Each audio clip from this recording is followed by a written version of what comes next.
बस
will take this opportunity to give you maximum benefit from this.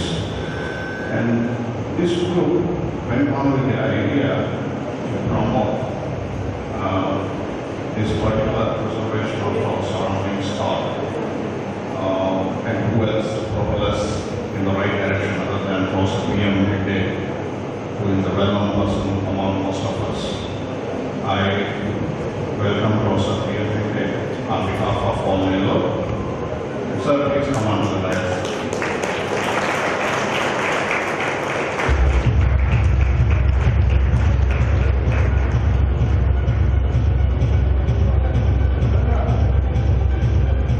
Dr. P.M.HEGDE, who is an eminent and native physician, who is also well known, under the dais. Sir, please come on, sir.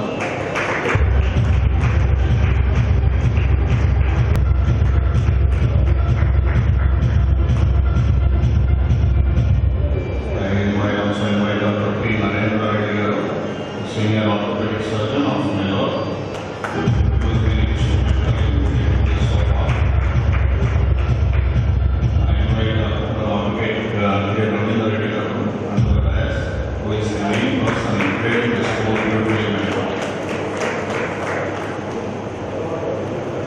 And of course, J.J. Reddy is already on the stage doing his job.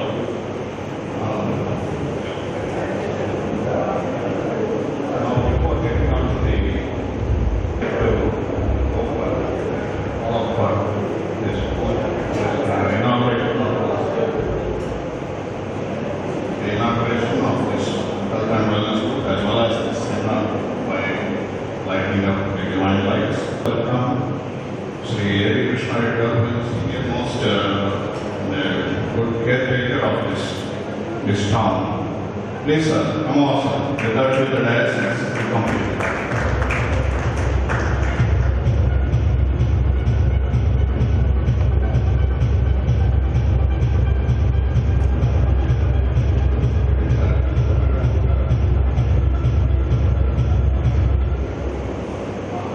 So we will get on with the puja.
B.M.HEGDE. See, I have the opportunity and privilege of introducing this speaker, B.M.HEGDE. It was only purely doctor's audience. If it was only purely doctor's audience, it would have been superfluous to introduce a well-known medical personality like Dr. Hegde. But today we have a mixed audience. Many of you might have read his frequent contributions to the Indian history. Dr. Hegde is a physician, teacher and author. He comes from the Udupi region of Karnataka. He has obtained his medical education from renowned institutions in Madras, Lucknow, London, Ireland and USA. For a long time he has been a professor of medicine in Mangalore Medical College. He was the Vice Chancellor of the Manipal Medical University.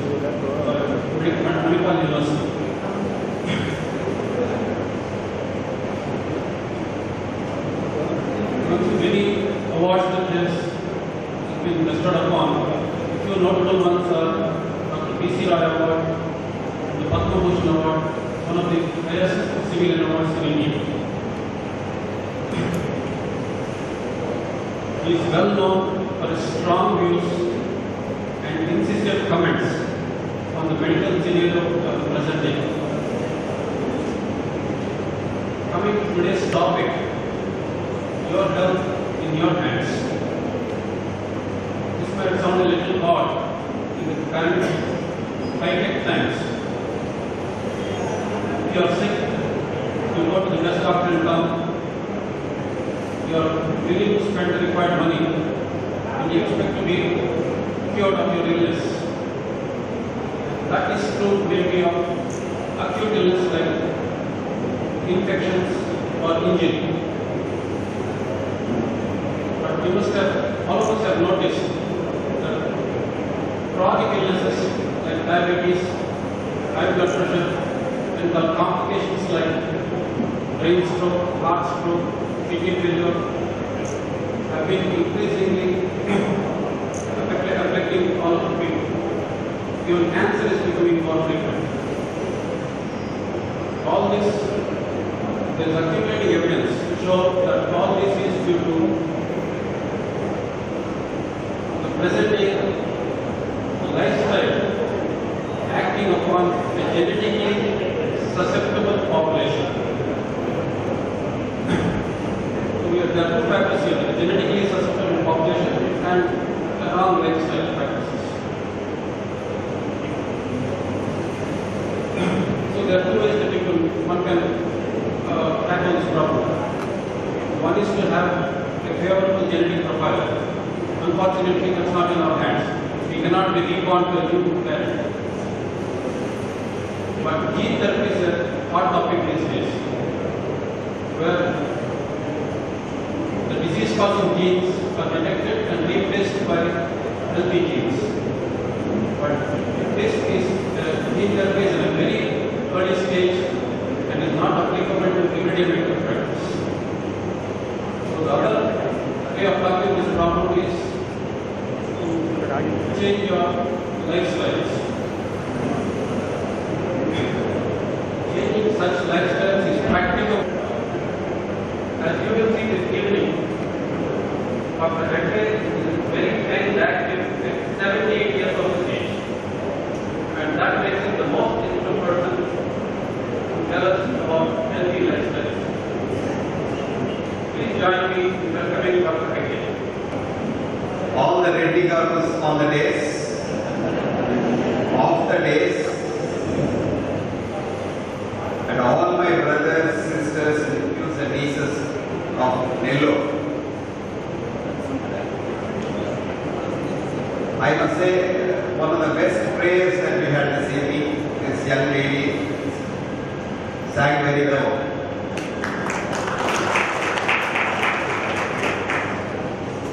Well begun is almost half done.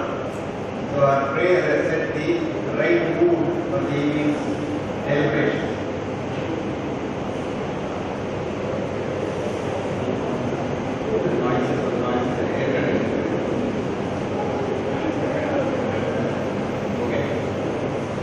So let us have an understanding. K.R. Reddy Garu has told me that I am supposed to speak to you for 1 hour from now. That is my duty. And he has also told me it is your duty to listen to me for the next 1 hour. But in between, let us have an understanding. If anyone in the audience has finished his duty before I see you have finished mine, you will just raise a hand and I will stop. Because my speech is such that it can stop at any time. It can go on for the next 5 days or next 5 minutes it can stop. It can go on till the cows come home. Because I have learned the trick of the trade from a great American president, Harry Truman, whose uncle told him, Harry, now that you become the president, you must speak sensibly and speak for a short time and finish. So he said, stand up, speak up and shut up. So I follow that policy. But I don't expect you to be speaking in between, because the contract is I speak to you and you listen to me. But suppose you want to speak, raise your hand, I will stop, you start speaking. But only one of us speaks at a given time. Right? You know what gives me happiness to come through? Each of us doesn't stand with friends. Yes, sure? Okay, you are the boss. Now what happens is, I love Nellore for 2 reasons. A, you all say good human beings.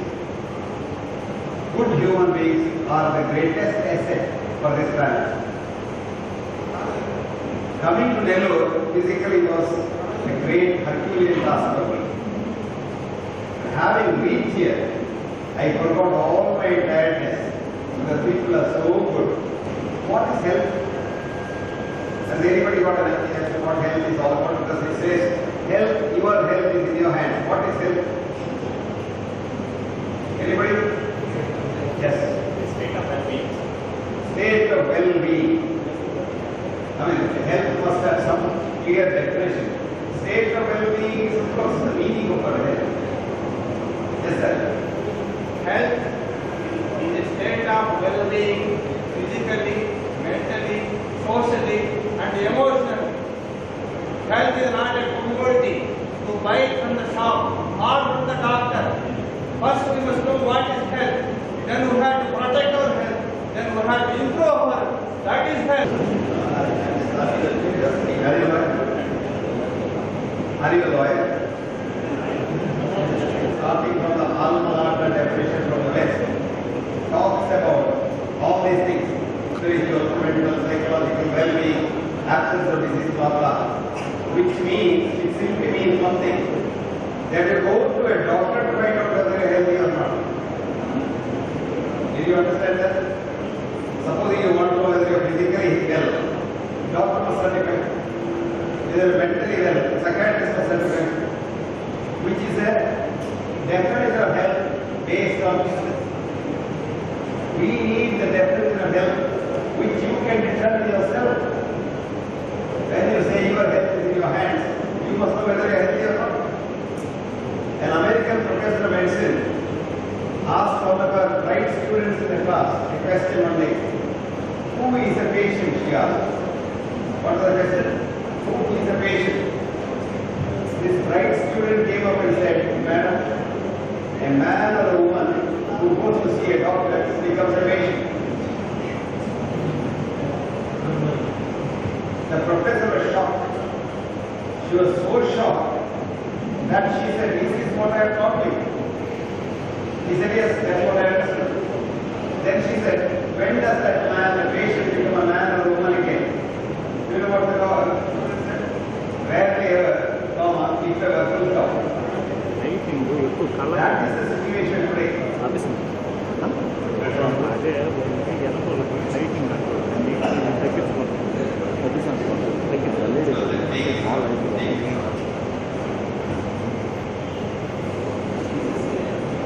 Usual technological monsters. Well, today's medicine is you are goaded to go for a checkup. Have you heard of the checkup? Annual checkup, weekly checkup, daily checkup. It has come to hourly checkup. Some people keep a blood sugar machine in their house and every hour they check up. Do you really have to check up your blood sugar every day? Do you know blood sugar keeps going up and down like it's called healthy chaos? If it doesn't do that, you are not alive. We have done some studies. If you took blood from 5 fingers, one prick in 5 fingers, and send all the 5 specimens to our doctor, there must be 5 different readings. If all the 5 readings are the same, you are either dead or you are a severe diabetic, almost on the verge of death. That becomes called arrhythmia, where the blood sugar doesn't fluctuate at all, you are very unhealthy. If the 5 readings are totally different, you are a perfectly healthy person. Did you understand this? Lot of people come to you with the laboratory report. Sir, this is my last year's report, this is my this year's report. Here the WBC count is 11,200, here 11,300. Why did this 100 go up? Why 1 year? If you took the blood in 2 minutes time different, it can be 11,500, 12,500. Because none of the parameters of the body keep at one level unless you are not alive. Did you get that? Number 1. Number 2, how many measures can you make? You ask our pathology professor. 500 tests, 1,000 tests. But mind you, every second of the body, every cell in the body, of which you got 120 trillion cells, there are billions of chemical reactions happening. Not billions, billions. And nobody can keep a control over it. So it will be very foolish to think that if I every day go for a checkup and keep all the known parameters at a level, I am fine. No. We have given a new definition to health, which is now accepted by the international body called the IOM, Institute of Medicine. Just like you have an Institute of Chartered Accountants here, we have an Institute of Medicine in America, which authenticates the medical parameters.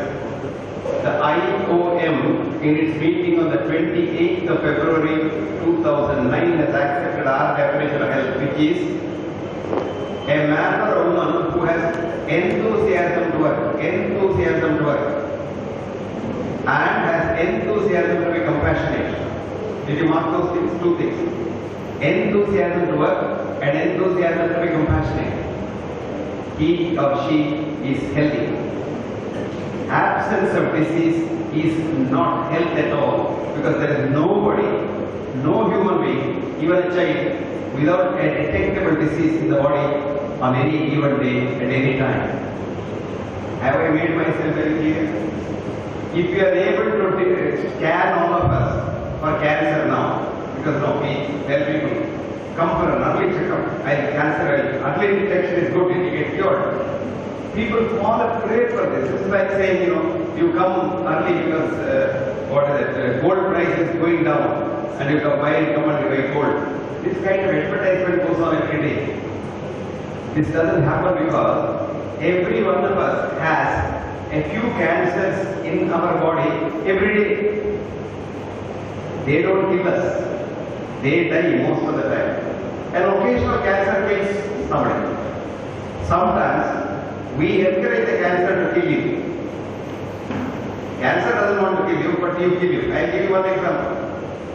For years together I have been saying, cancer of the prostate outlives a man. As long as it doesn't bother you, don't bother them. But Americans and American Indians, we have lot of RNAs here. RNAs, resident non-Indians who believe only in America, not in India. They used to say, no, when it comes, first let's just operate and remove it. It's gone. I was so happy yesterday. The American Urological Association has put out a paper which said, cancer of the prostate does not kill. Unless it obstructs your urine flow, do not touch it. And follow-up for 30 years showed only 1% of it becomes a real cancer to kill you. 99% of it outlives you. But if you touch it, it kills you very quickly. There was a lot of galaga for the last 1 year to publish this data, because there are two associations. Association of Practicing Urologists, who are not teachers, who are not scientists. They are saying, no, cancer must be treated early.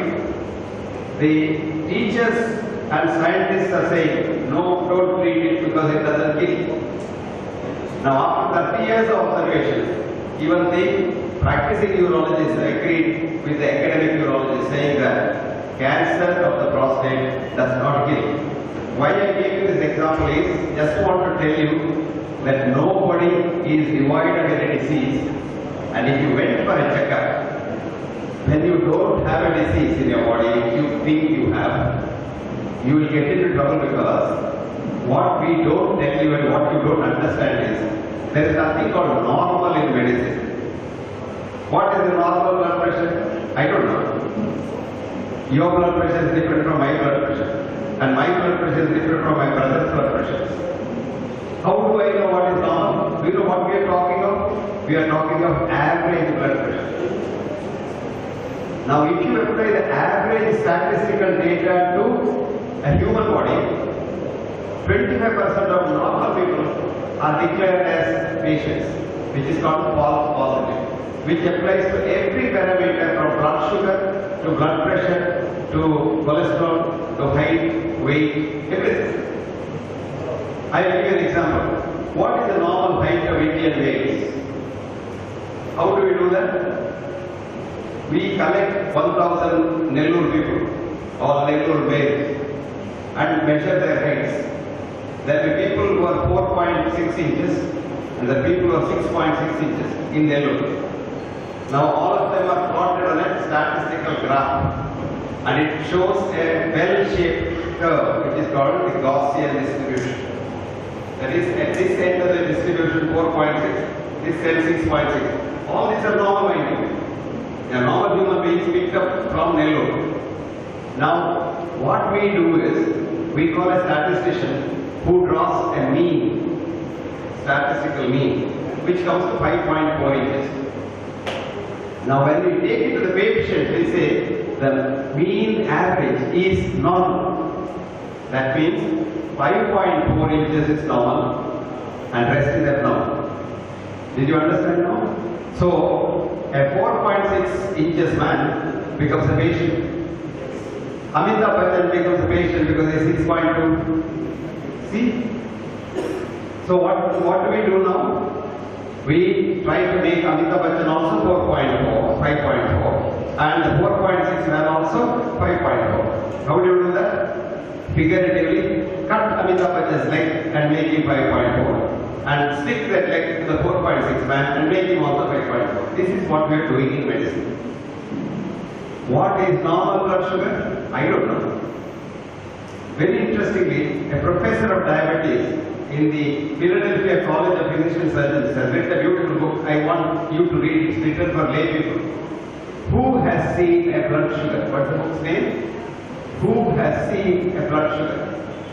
His name is Frank Davidoff. Frank Davidoff. Frank writes, I have been a professor of diabetes for half a century and have been treating millions of people and trying to reduce their blood sugar all my life. But I haven't seen blood sugar. I have seen sugar, I have seen blood, I have seen human being, but I have not seen blood sugar.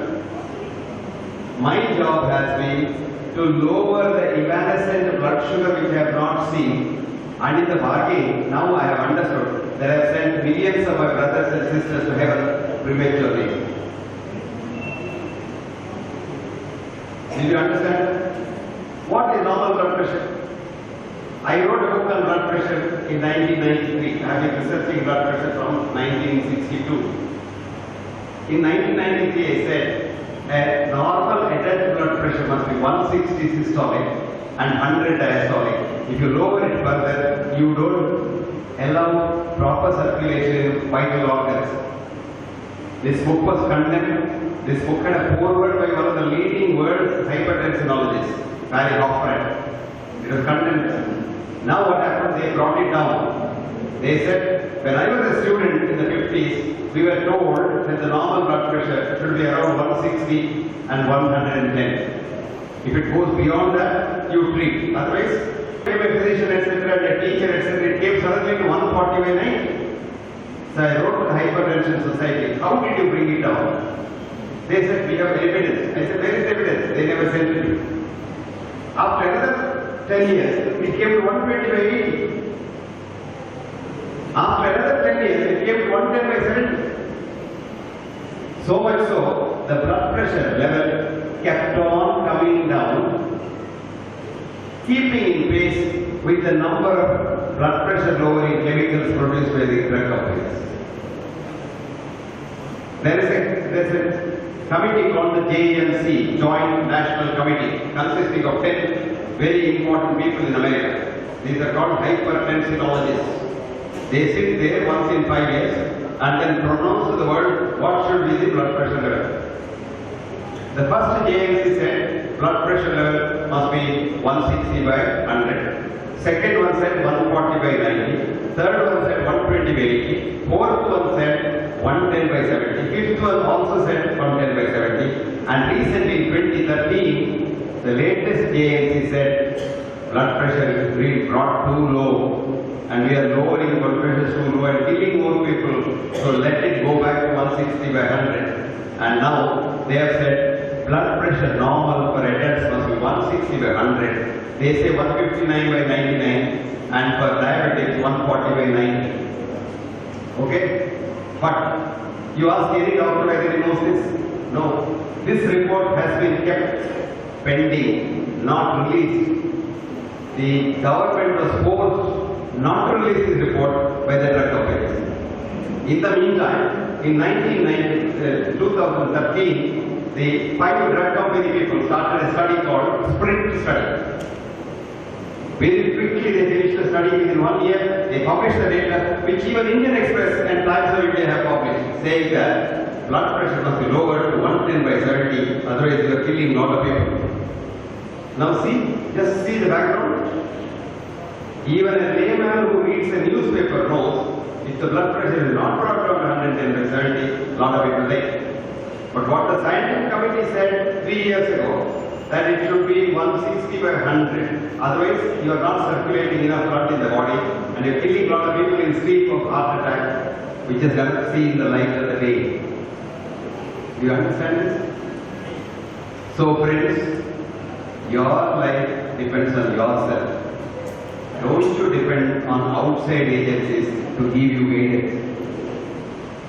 So how do you know whether you are healthy or not? Get up in the morning and say, do I want to go to work?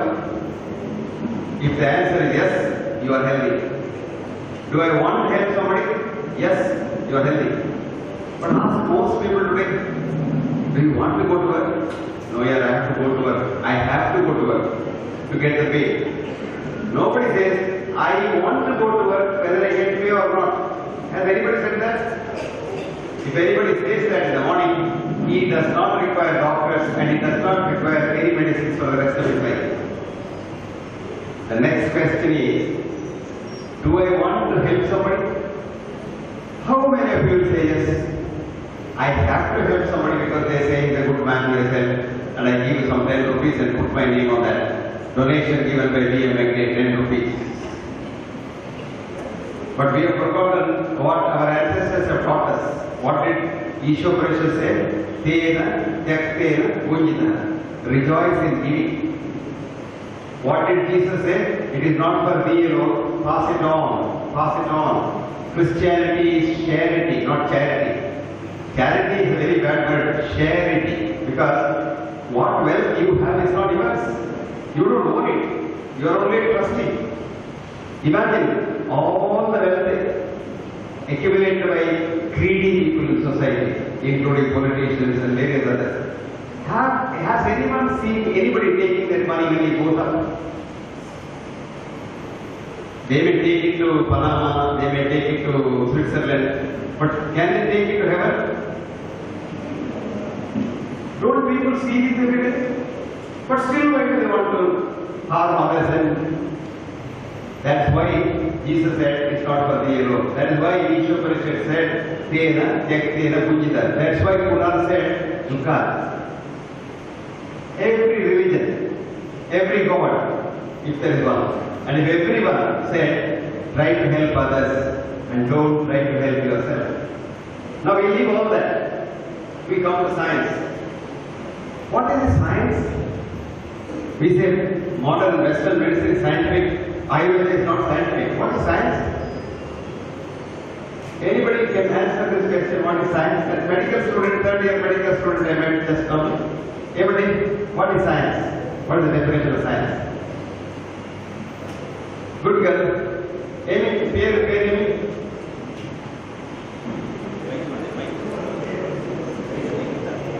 It's foolish. Question very foolish. All answers are wise.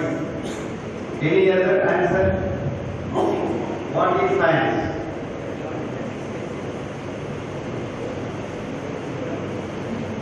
No answer?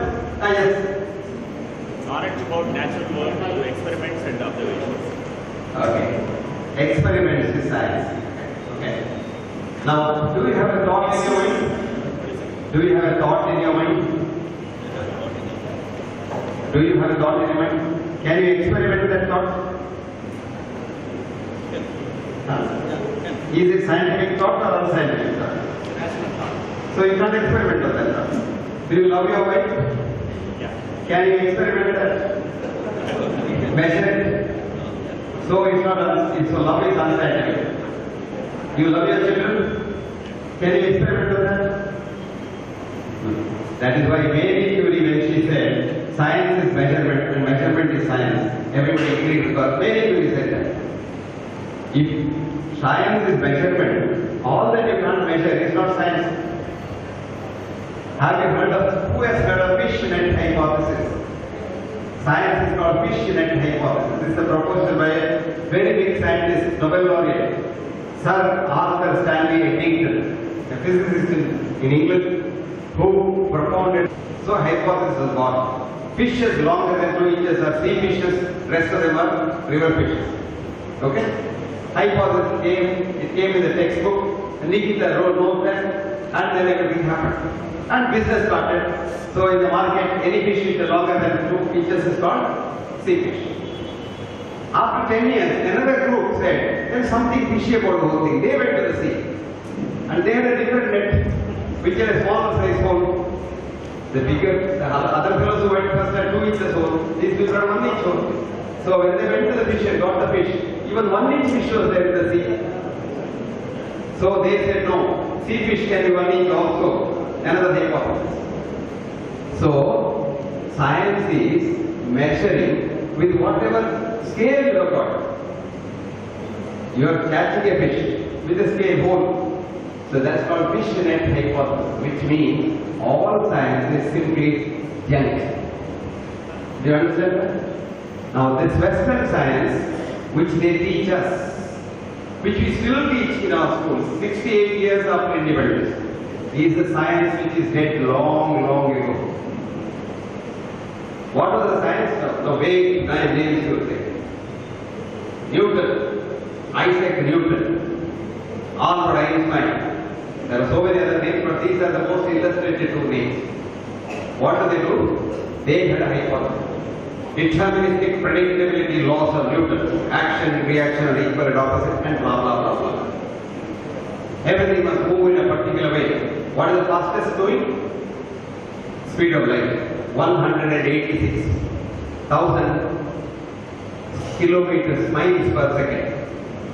That's the fastest. And then, along with Albert Einstein's relativity theory, together they put what is called, this whole world was a space-time conundrum. Space and time. And then in the space what happens? Time what happens? How does time move? How does space move? How do things happen in this? Out with that, there is no science. Did you get that? Now what happens here is, these are things you can measure with your 5 senses. Your eyes, your fingers, your hands, your nose, your mouth. Like for example a child. You have seen a child in your house, the best scientist.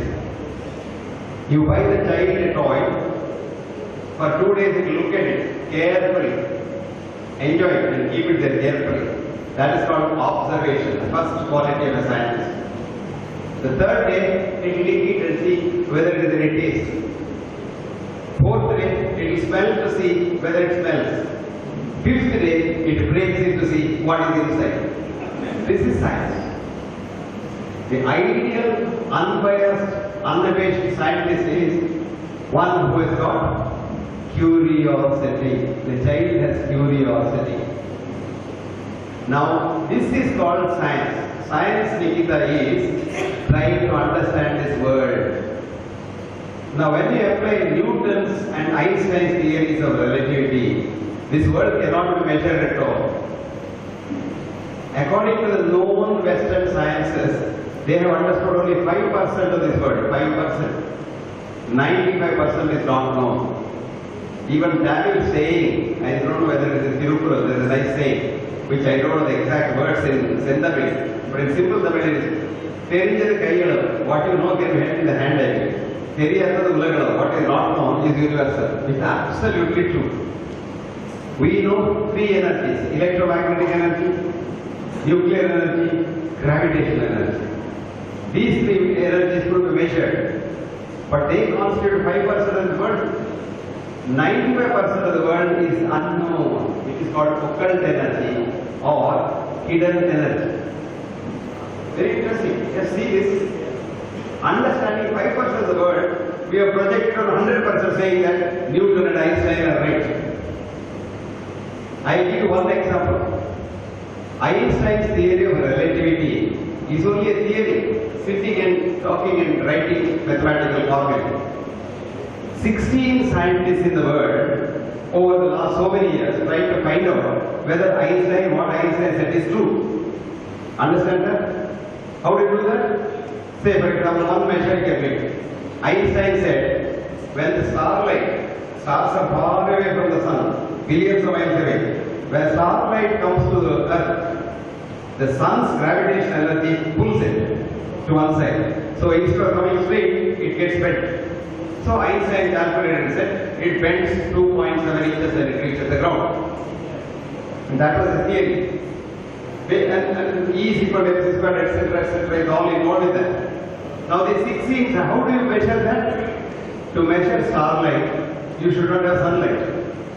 It happens only twice in a year, on a complete solar eclipse day. And the best vision is in two places in the world. One is called Principia, a small island in Africa, and the other one is called Sobral in Brazil. So these 16 scientists took their telescopes and went to these places and photographed starlight. 16 different sets of researchers from different universities. And all of them showed that Einstein was wrong and Newton was also wrong. Now do the textbooks like that? Did you read that in your intermediate, your PUC? No.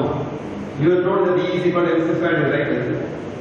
But do you know Einstein's own student in the Zurich Polytechnic in 1925 told Einstein in the class, sir, you are talking to your hand. E is equal to mc squared is wrong. Who was that student? Werner Heisenberg. And he said, this deterministic predictability model doesn't work in this universe because the universe is much beyond what you are all thinking. And he said, uncertainty principle. PQ is not equivalent to QP, he said. Do you know what happened to him? If a bright student in the class gets up and tells an arrogant professor that you are wrong, what will happen to the student? Any professors here? A lot of you are there. What will happen to the student in your class? He becomes an outstanding student, standing outside the class. And Werner Heisenberg was standing outside the physics class in the broader sense, that is physics group, for 33 years for Einstein to die. And then he gets the Nobel Prize. And Werner Heisenberg is the father of quantum physics. And the whole physics, the real physics starts with Werner Heisenberg. Of course, then there were Max Planck, Pauli, Paul Dirac, Hans Peter Dürr, and a lot of others. And now, physics of Einstein and Newton are wrong. Thermodynamics. I'll give you one example. You take helium, liquid helium, put it in a porcelain jar, okay? Tie the jar and hang it on your roof, on your ceiling. Leave it there for 2 days. The helium will go up on the side of the jar, will go up and then fall down. Where is thermodynamics? Liquid flowing down. So, all this science that we teach students in the class is not proven to be right. Did you understand that? Then came the science of quantum physics. What is quantum physics? A quantum jump in thinking. The space-time is not the only thing. Lot of things happen outside the space and time. And lot of things happen which you cannot hold. And one of the leading quantum physicists wrote a beautiful paper. You can read it. You can comprehend much more than what you can grasp. What's the paper's name? You can comprehend much more than what you can grasp. And this paper is so beautiful. And you must read that. He has written for lay people like you. And his name is Hans Peter Dürr. H-A-N-S-P-E-T-E-R-D-U-R-R. He got the Nobel Prize and the alternate Nobel Prize, which is about 1.5 lakh the money worth of Nobel Prize. Hans was a very nice man. He died recently. And Hans is a very simple human being. He was my associate editor in our journal. He was with us for our research work.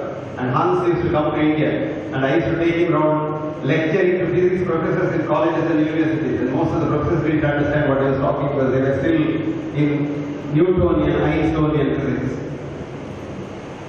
What I am trying to tell you is, quantum physics takes us closer to Indian science. Very interesting, very interesting. What does quantum physics say? Non-locality. Physics as conventional physics is locality. Every action must happen here. But quantum physics now tells us if something happens here, the same thing can happen in Boston, Timbuktu, or Mysore, or in Bangalore. Simultaneously. And if you intentionally know that person and want to know that person will contact you either by telephone, email, or something else. This is called what we used to call in India telepathy. This telepathy is now in physics called teleportation. You know teleportation? It's telephone, you know, that is talking to somebody at a distance. Television, you know, looking at something at a distance. Teleportation is transfer of data, known or knowable data, from one place to another place, without loss of time and without any communication facilities. I'll give you an example. Supposing you are all here now, and you think I am a good man, and you are happy about it. Suddenly, if I now pull out a gun from my pocket and tell you I will shoot all of you, what will happen to you? You just touch your underwear, it's all wet. Here.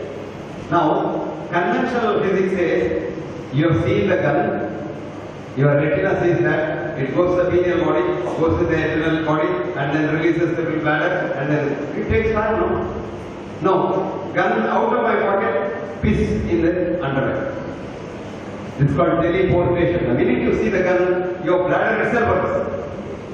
The idea gets transferred directly. You don't require a system in the human body because all systems are connected. You will be surprised to know you and I are connected. If you know the science of quantum physics, you and I are so closely connected that if I want to hurt you, if I really try to hurt you, I will be hurting myself. If I help you, I will help myself. That is why the definition of health today includes the most important part is not emotional, spiritual things like that. Enthusiasm to help. Compassion. With each time you think, I must help K.R. Reddy Garu, my health improves. Each time you think, I will cheat K.R. Reddy Garu, somehow or other, I must hurt him, do something, your health goes down. So, your health is not in K.R. Reddy's hands, it is in your hands. So, if you want, do you know why this? Do you know how we came here? That's a beautiful science. Nikita learned her biology, which is called Western biology. Just now one doctor was saying, there is a genetic pattern and then there is an environmental pattern. This genetic pattern is a Western science inheritance for us. Mendelian inheritance, Darwinian evolution, evolution of the survival of the fittest, etc., etc. I'll give you an example. Let us say we were snakes, according to the Western biology. We were snakes, right? At some time, we were monkeys, snakes. Supposing I was a snake, it is very easy to survive as a snake. Because I don't even have a coronary circulation. So you don't have to have angioplasty, bypass surgery, because you don't need a coronary circulation at all. Why did you become a man or a woman and have coronary arteries and go to the hospital for angiogram? Isn't it nice to be a snake, Nikita? This is called the Western reductionist biology. Darwin's own father-in-law, Erasmus told him, Mr. Darwin, you are wrong. You observed a few archipelagos, some animals, that's nothing, it's not the whole world. You are wrong. But your friend Lamarck is right because he said, evolution is environmental. Evolution is your surrounding. Nellore people are good because Nellore has had good people in the past also. It is not because Nellore people's genes are something different from the genes of B.M.HEGDE. They are the same genes. Now we know even in India now, even Kashmiris, and Kanyakumari and the Adivasis in Andhra coast, all same gene. There's no difference at all. Because human genes in the human chromosome is only 23,000. That is, even a rat has 25,000. We have only 23,000. We have nothing. You have 2.5 trillion germ genes. You and I are the children of germs and not our parents. Just imagine, for 23,000 human genes, you have 2.5 trillion germ genes. Between your mouth and your anus, you have 10 to the power 13 germs, which is 100,000 billion germs. And even if you kill a few of them by taking an antibiotic pill, you would have experienced you lose your appetite for 1 week. Your stool consistency changes for 1 week. Your abdomen is not very comfortable for 1 week. Gadbad hota hai, gas hota hai. All this is because you have killed the wonderful germs that have sustained us on this planet. Now we go back to evolutionary biology. We did not come here from monkeys. We came directly as human beings. This planet has been now studied by evolutionary biology to be 4 billion years old. Of which the first half, 2 billion years, it was inhabited only by germs. Just as now you go to the moon, only germs are there. You go to the Mars, only germs are there. Now these germs are our fathers and mothers. These germs in the beginning were like us, hating each other, trying to be on up, making more money and more powerful and killing one another. And then they came to a level, they almost killed every one of them. Then they quickly realized, if we hate each other, we will destroy this world. Mahatma Gandhi rightly said, if an eye for an eye philosophy continues, all of us will be blind. So do you know what why germs said? No, let us not fight. Let us join together and feed all of us. They started the first laboratory. Nikita, what is that laboratory? Good. Nikita is so good here. This girl will be a wonderful doctor. What did they say? They started the first laboratory which no scientist has started in India or anywhere in the world so far. They took their own carbon dioxide which they breathed out, water vapor from the atmosphere, and used the ultraviolet light of sun and the green leaf. They produced the best food for mankind, for the whole world, for all times to come, called chlorophyll. Now I will give a challenge to any Western scientist, a Nobel laureate, double Nobel laureate. Make chlorophyll in your laboratory. You have all the ingredients. You have your carbon dioxide, you have water, you have electromagnetic energy. Let somebody make it. Then you know the limitation of human science as we have understood it. Nikita? So they fed everybody. Then they said, no, we must also survive here for a time. And they donated a DNA, a DNA, a DNA, a DNA, each germ donating a DNA and making the first nucleated cell. The first nucleated cell, which is called the zygote. That you and I were in our mother's womb on the first day that you were made. Nikita and I were zygotes in our mother's wombs. And that zygote, one cell, has divided into a colony of 120 trillion human being cells. And they're all very happy. Today I can photograph them. There's a new camera called the biophoton camera, which takes the photon light from the cell DNA. And this photon light will show you your 120 trillion cells happily dancing about. You are very healthy. Somewhere they are unhealthy, they are not dancing, they are not happy, you have a disease. So scientifically, what is a disease? An abnormal energy pattern in the body. Did you understand? So a disease is not heart disease, lung disease, head disease, leg disease, no. For example, I'll give you an example. What is heart failure? Heart failure is not bad dying. When the heart cannot function properly, it's called heart failure. And this involves the lungs, the endocrine structures, the body muscles, the kidneys, the whole thing. So a correct doctor for treating heart failure is your family doctor who knows the whole of you. It's not a cardiologist who knows only your heart. Your heart is a very small structure in the whole thing. So today we know every disease belongs to the whole body. And that is what is called the energy malfunction.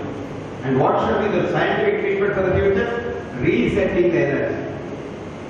And we now have developed so many simple methods of treatment of serious diseases like brain attack, heart attack, what have you, including degenerative like Parkinson's, resetting the energy pattern using the Fritz Albert Fox biophoton camera. So simple.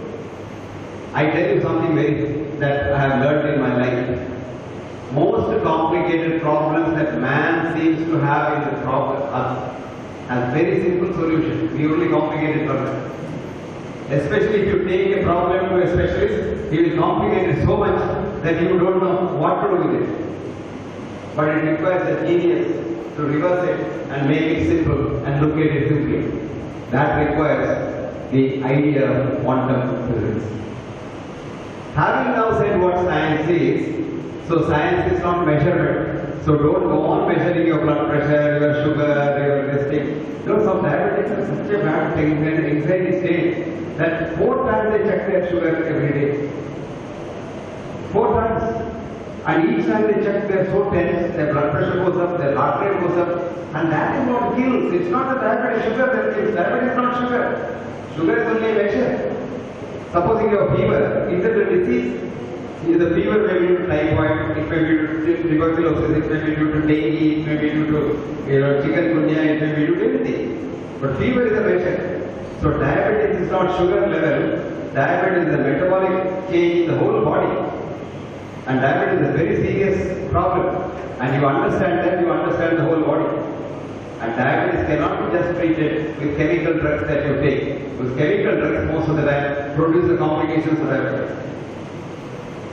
See, we don't understand this.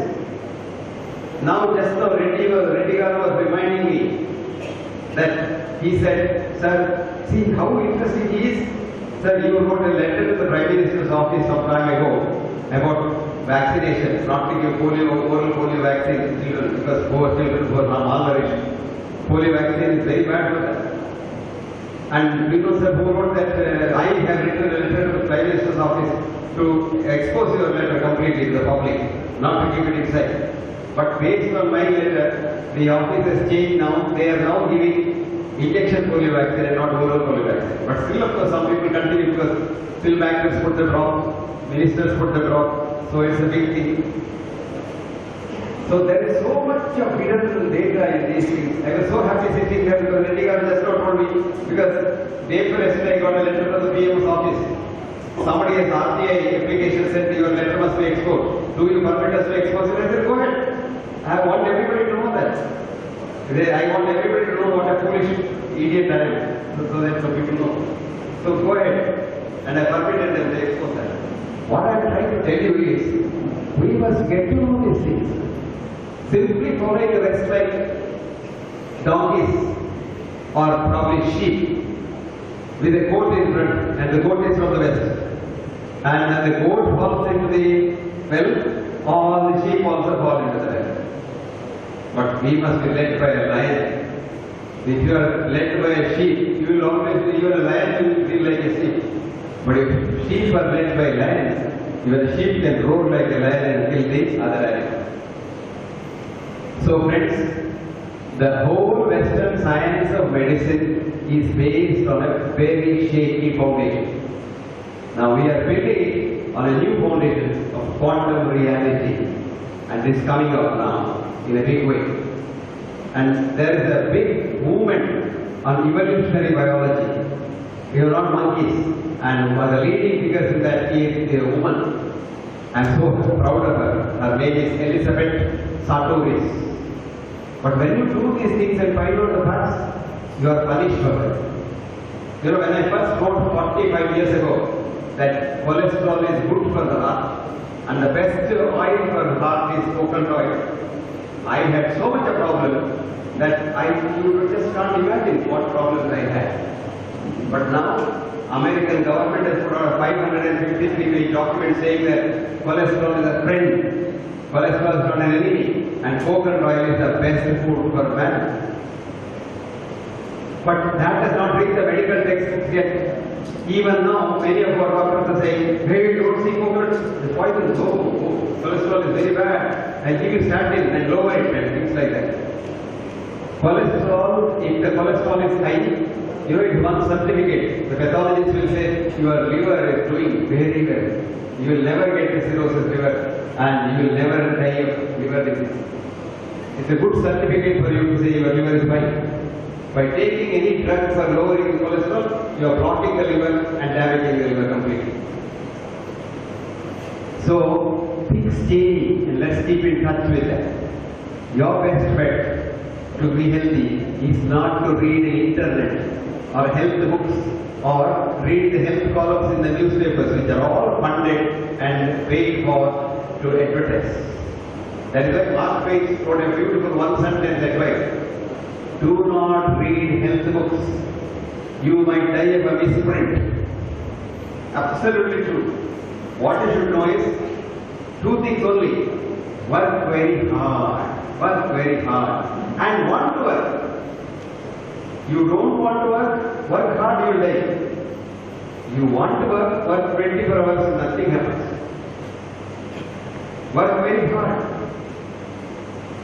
Obama was telling one day, I need to sleep for 7 hours, otherwise I can't work. This man, Modi, sleeps for 3 hours and works the remaining 21 hours. I don't know how he does that. That's because he loves his work. Navaratri, 9 days he was in Washington with Obama. He took only hot water and some fruits. All the 9 days. 60 meetings he addressed. Obama says, if I don't have 3 meals, I can't address it. That is because enthusiasm to work. Enthusiasm to work. He has taken it one step further now. He doesn't really stay in a hotel. The plane itself is a hotel for him. So by the time the plane lands in the country, he is ready for the meeting. Everything is done, he jumps out and goes for a meeting. And when the meeting is over, he comes back into the plane and takes off to another place. So no expenses in the hotel also. That is the kind of work you must do. Morning you ask, do I want to go to work?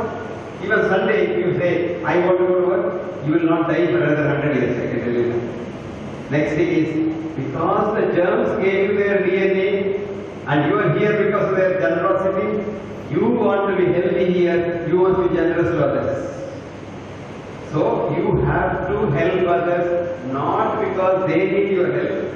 You need to help to survive. Did you get that? If you know this, you don't have to join Rotary Club or Lions Club. Your own club at home, you will do charity.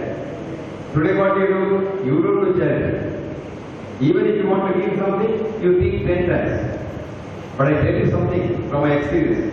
If you are able to give somebody something, you are always very happy. If somebody gives you something, you are unhappy because you always say, they could have given more. You know, why did they give only this much? They could have given more. But if I am able to give something, I am very happy because I have been able to help somebody.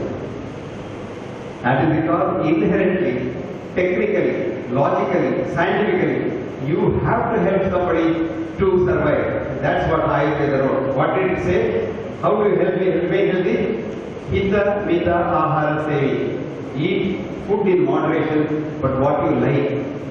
Don't say, oh, I don't like that, I don't like that. That itself is bad, it will kill you.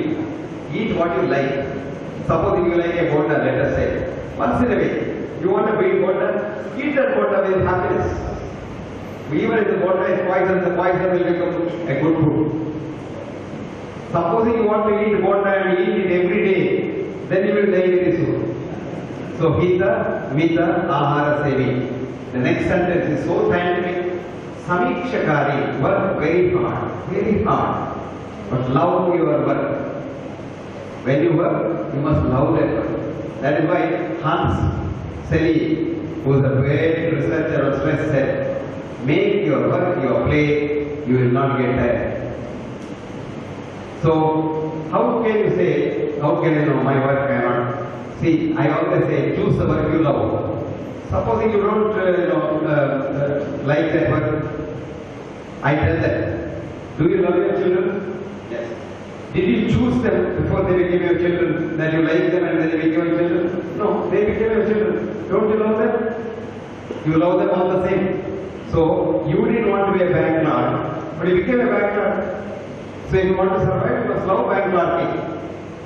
Suppose you become a bank clerk and every day you say, I should have got the medical college, I should have been like, an ass like me every day or something like that, then you will die very soon. So enjoy what you do. And remember one thing, it's a very important sentence I always tell my people. Because you do a lower job, you don't become a lower man. So beautiful, but he who does the lower job is therefore not a lower man. Suppose I am a scavenger. If I am an honest scavenger, I do my work very clearly, keep my toilets very clean, so that everybody who comes to use the toilet says, oh, what a nice man, B.M.HEGDE, he has kept his toilet so clean. I am a greater man than the owner of that place.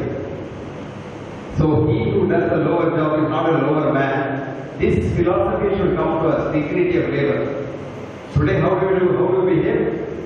Supposing this is a big man, sir, and he is a pure, hey. No, that's very bad. Ayurveda says, samaha. Treat everyone as equal. He is like you. There is no lower man, there is no higher man. Then you keep your health. Then what does it say? Samikshakari, data, be a giver. Samaha, treat everyone as equal. Satyapara, don't tell a lie. Telling a lie is very stressful, you know that?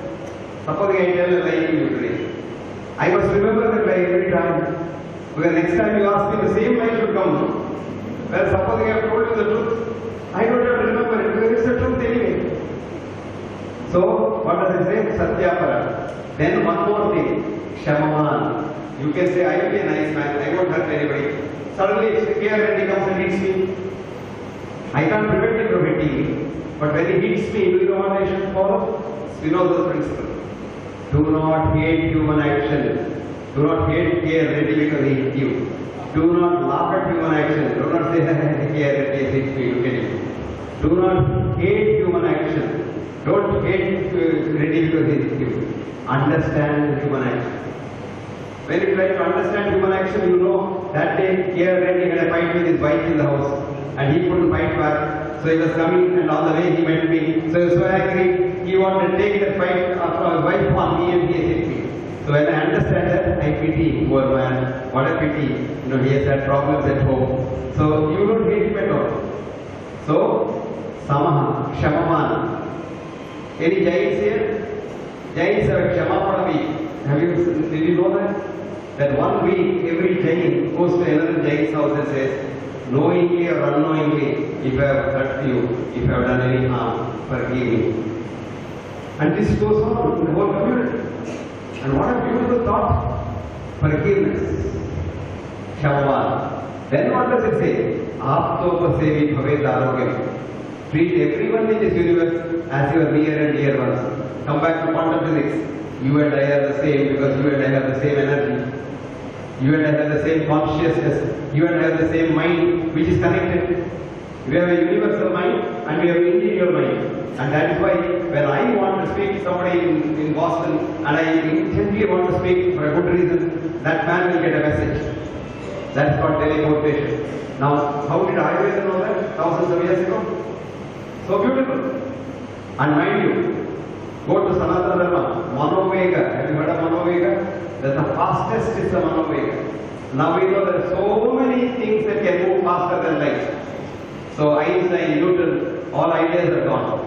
But we don't teach it here because America doesn't allow us to teach it here. Because they say quantum physics is, there is no business in quantum physics. There is business in solid state physics. You can always bombard the particles and get something out of it, get money out of it. Although we know electron exists because I am speaking to you, hearing is all electron, energy. But I can't see an electron. Why can't you see an electron? Because has anybody seen an electron? No, not yet. Not likely to see in the future also. Why you tell me? Yeah, somebody knows that at the back. He's raising his hand. No? How do I see you? To see you, a few photons must leave your hit by retina. Okay? If one photon leaves an electron, it is no longer an electron. So no electron cannot be seen. But having not seen an electron, various people have described the electron and got Nobel Prize. See, this is science. This is science, oh my God, Nobel Prize. Even if he farts loudly, it comes in the paper. A Nobel Prize winner has farted loudly in Amparghatta or in Nellore quadrangular order. But they got the Nobel Prize for wrong reasons. The only one Nobel Prize for right reason is uncertainty principle. So, science is changing, medicine has to change, and we should not have caste system in medicine. Western medicine, Ayurveda, homeopathy, Unani, Siddha, Yoga, all these are various methods of helping a man who is ill or he imagines he is ill. And what is illness?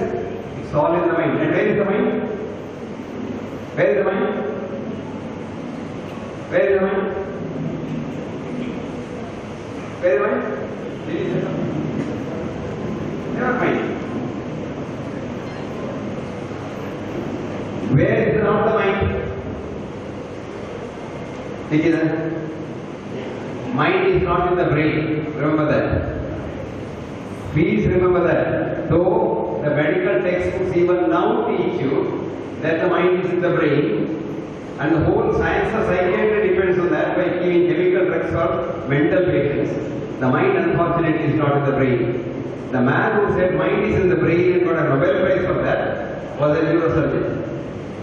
Wilder Penfield in the 50s, so the Colossus, so the huge neurosurgeon in Ontario, one Montreal. But the man wrote a paper in 1971. I'm sorry, I made the world believe that the mind is in the brain. But the brain, with its trillions of neurons and trillions of connections called synapses, cannot even comprehend a thought. Forget about the mind. Mind is consciousness. So beautifully described in 4 stages in the Indian philosophy. Satyam, Shivam, Sundaram, Advaitam, Chaturtham. So beautiful. Various levels of consciousness. Awareness, consciousness. And that's called Gochara. Sanskrit language is a beautiful language. What is Gochara? Simply Gochara means the path where the cows go. Gochara. But Gochara is also consciousness. And the definition of consciousness, so beautifully written in 71 by Wilder Penfield, a Nobel laureate who said the mind is in the brain, saying, I'm sorry, I want to correct this, the mind is not in the brain. Universal mind, my mind and your mind is one mind. And that's why this is Apto Sevi Bhavet Arogyam, treat everyone as your near and dear ones, you will be healthy. Very, very scientific concept. Highly scientific concept. Now, you talk about homeopathy and condemn it. What's homeopathy? It's not science. Because the West wants to kill homeopathy. Not that homeopathy doctors are not becoming business people, they are becoming business people now. You see the man eating rasagulla and saying, oh, my diabetes is all gone away thanks to homeopathy. It's all bunkum. It's all false. But homeopathy is a great science. And homeopathy is energy medicine. And homeopathy is all in the liquid form, it is changing the structure which is called signature. It's time up. I don't have a resource. It's a problem. Have I finished my duty? But I have written a book on communication which says when the first man leaves the audience, it is time for you to stop. So I will stop very soon. First man is already left. And this is very interesting. I have come to the end almost. Now all that I have got to tell you is what I have been telling you so far. What I have been telling you so far is the science that we study as students and science we believe is to be true has been changing. If it doesn't change, it's not science because the definition of science is changing. When it doesn't change, it's not religion. There was a big case between the creationists and the scientists in the American Federal Court when the judge said creationism is not science because it is not changed. Science is science because it is changed. So science has changed under our very feet and under our very nose without our knowing it. Because a world business community does not want us to know the changing science. But for our good, we must know. So friends, if you keep an environment safe, even a gene cannot do anything without the environment. And what is the biggest environment? Your mind. Of course, environment, the conventional environment, air, water pollution, air pollution, this is of course important. But the most important polluting factor is your mind. And when you pollute your mind, you get all kinds of diseases.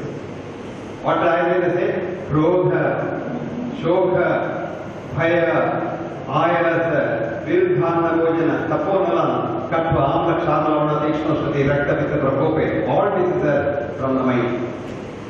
Now we know all this is the mind, because mind is the body, body is the mind, and energy is matter, matter is energy. There is no duality between the two, and it's called a-duality by Nobel laureate quantum physicist Hans Peter. And Hans writes in his paper, matter is not made out of matter in the paper. For you to read, go to Google and say, Hans Peter, matter is not made out of matter. There he says, I call it as a-duality.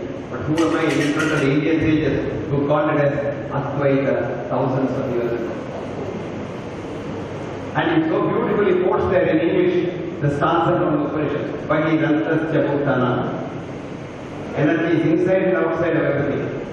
Charam Acharya, it's moving but looks solid. You all look solid, but there's nothing solid about you. It's called Maya. Sukshmavati Avidnayam, it is so subtle, nobody can see. That's why you are not able to see an electron.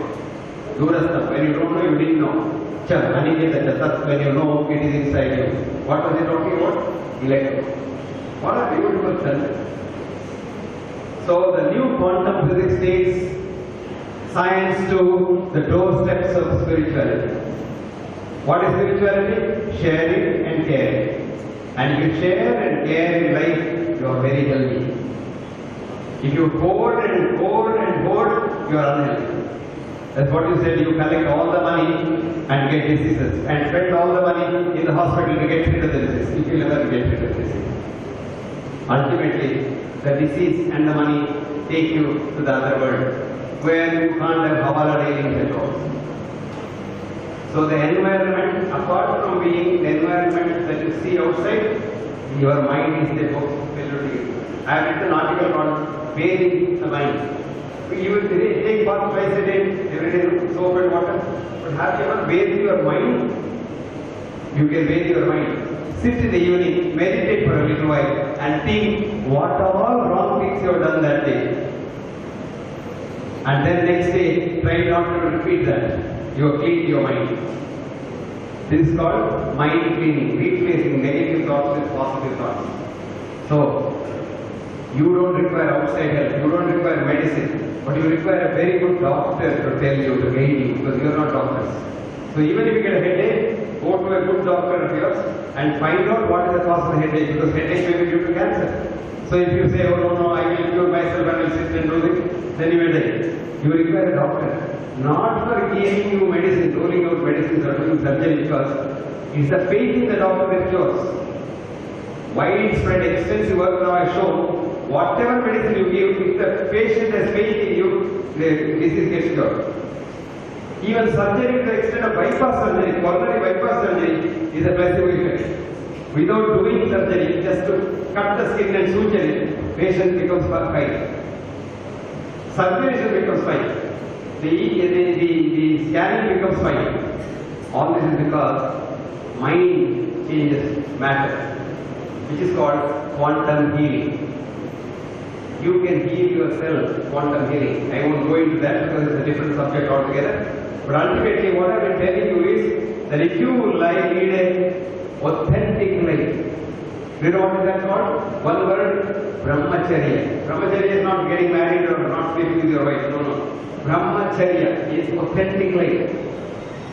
If you follow an authentic life, keep a happy mind, love everyone, and work very hard, your health is in your hands. Thank you very much.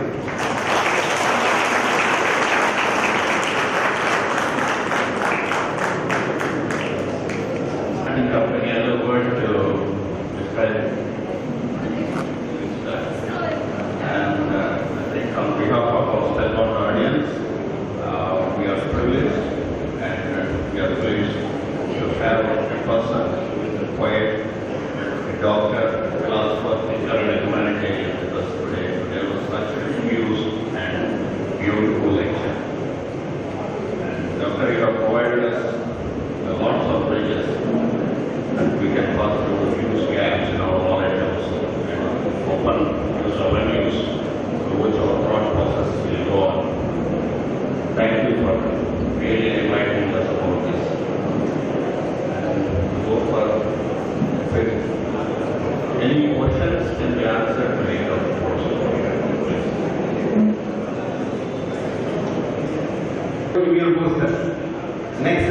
cow's urine. How to take and when to take means any voice, how to take and when to take urine. How to take, sir? Early morning, you piss it so that it cleans the tracks and then take the midstream for 1 hour and drink it. Yes. I have patients who are chief ministers, ministers, high officials, all cured by their own urine.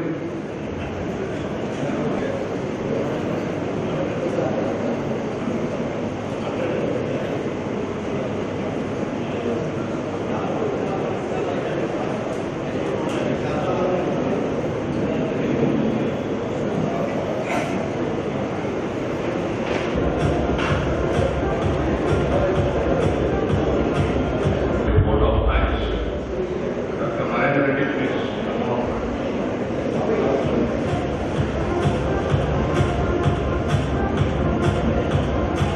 We thank Prof.B.M.HEGDE for sharing his valuable knowledge and leaving us enlightened and motivated to see.